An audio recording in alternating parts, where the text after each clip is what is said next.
In a world that rewards constant communication, incessant sharing, and performative transparency, we've forgotten one of the most powerful tools in human interaction: strategic silence.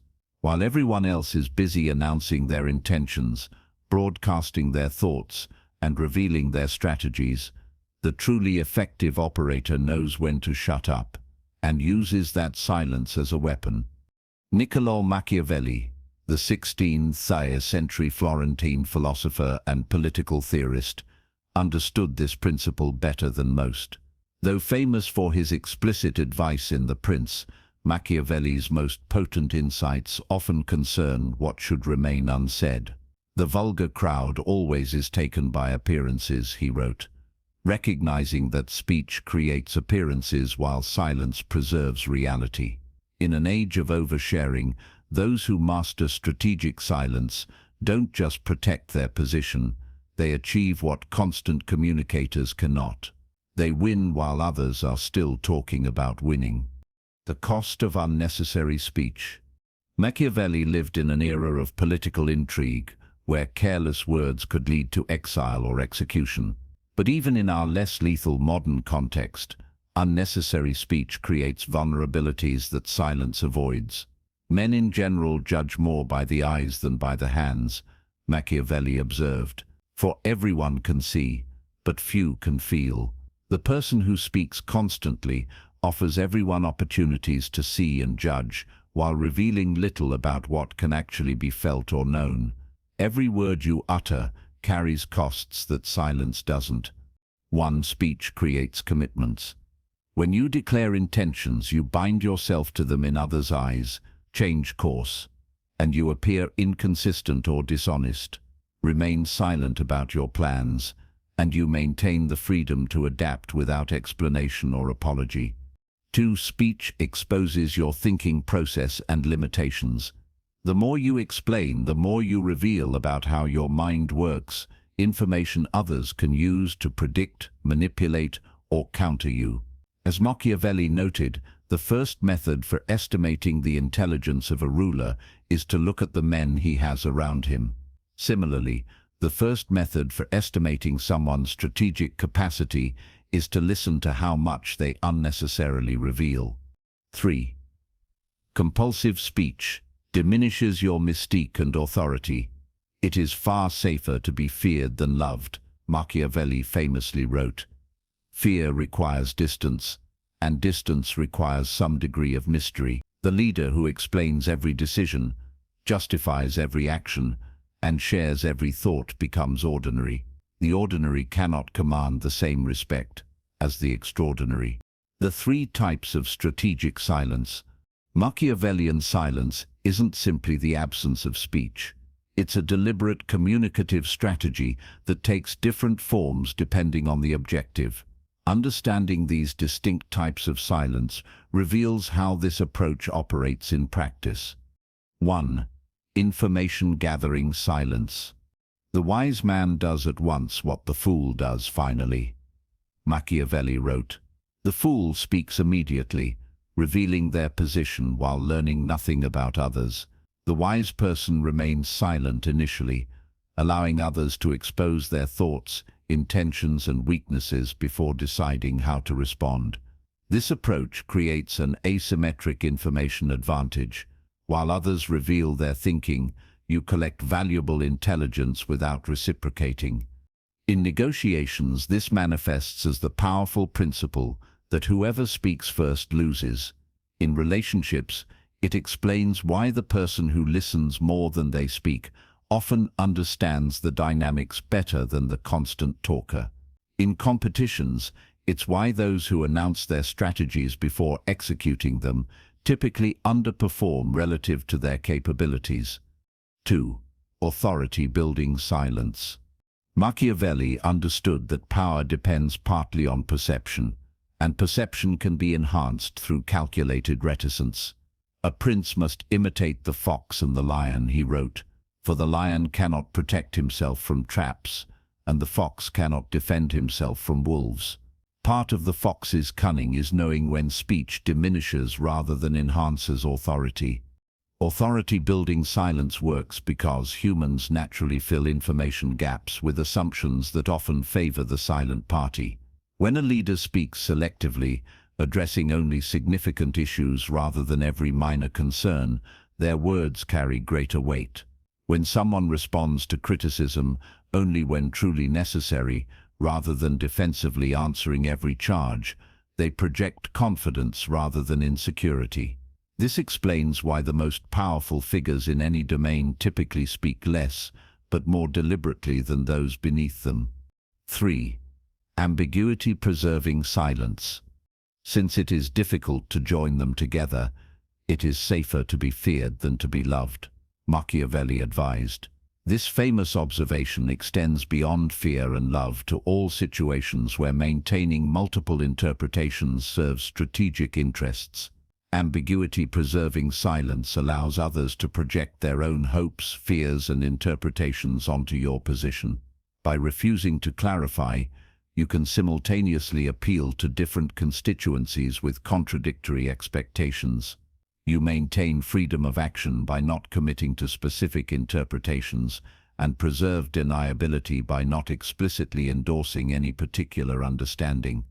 Politicians master this approach by making statements vague enough that different audiences hear what they want to hear. Effective negotiators use it by avoiding clear positions that would prematurely narrow potential agreements. Leaders employ it by articulating vision without unnecessarily constraining implementation details. In each case, strategic silence isn't deception, it's the recognition that premature clarity often undermines rather than advances objectives. The psychological power of silence. Beyond its tactical advantages, Machiavellian silence exerts powerful psychological effects that speech cannot achieve. Understanding these effects explains why silence often succeeds where persuasion fails. 1. Silence creates projection spaces. Human minds instinctively fill informational voids, often in ways that reflect their own preoccupations rather than reality. When you remain silent at key moments, others project their fears, hopes, or assumptions onto that silence, revealing their position while you maintain yours. As Machiavelli noted, men are so simple and so much inclined to obey immediate needs that a deceiver will never lack victims for his deceptions.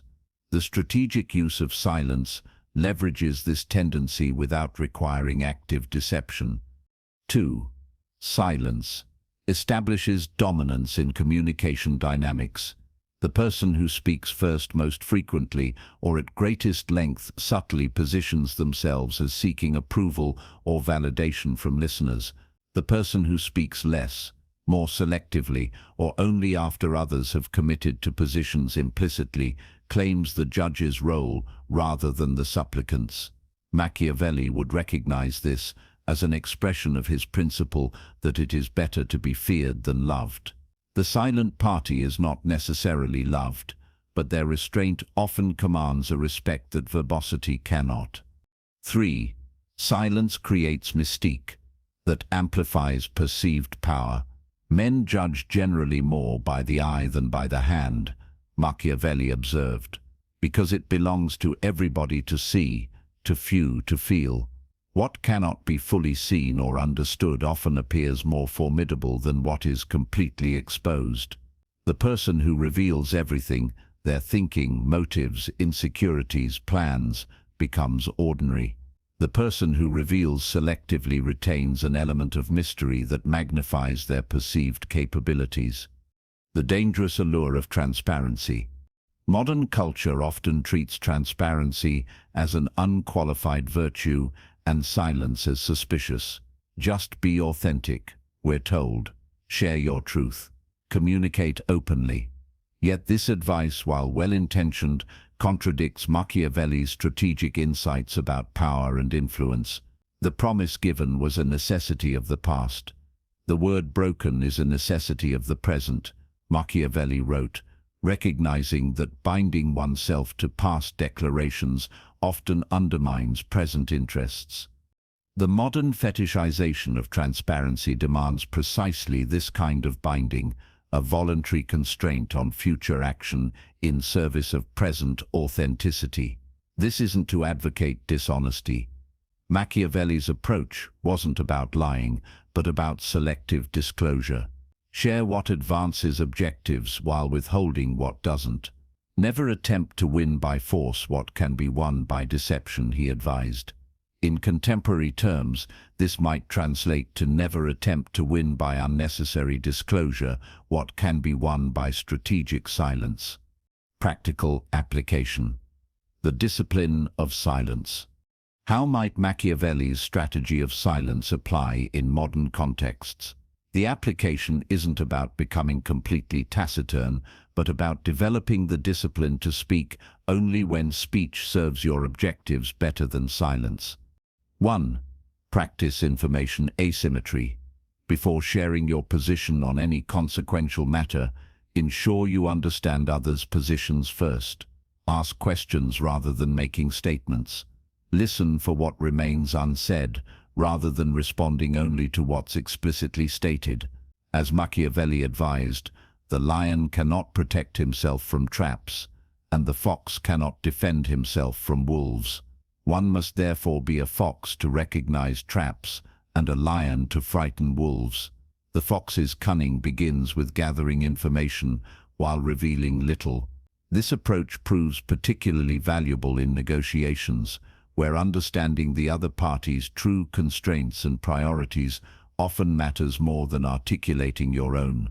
It applies equally in workplace dynamics, where knowing colleagues' concerns and motivations before committing to positions prevents unnecessary conflict and enables more effective influence. 2. Cultivate strategic ambiguity. When clarity would prematurely limit options, maintain flexibility by avoiding unnecessary specificity. A prince should therefore be very slow to believe and to act, nor should he himself show fear, Machiavelli counseled. This slowness to commit preserves freedom of action. In leadership contexts, this might mean articulating vision and objectives while leaving implementation details open for adaptation. In personal relationships, it could involve expressing commitment to shared goals while maintaining flexibility about specific paths.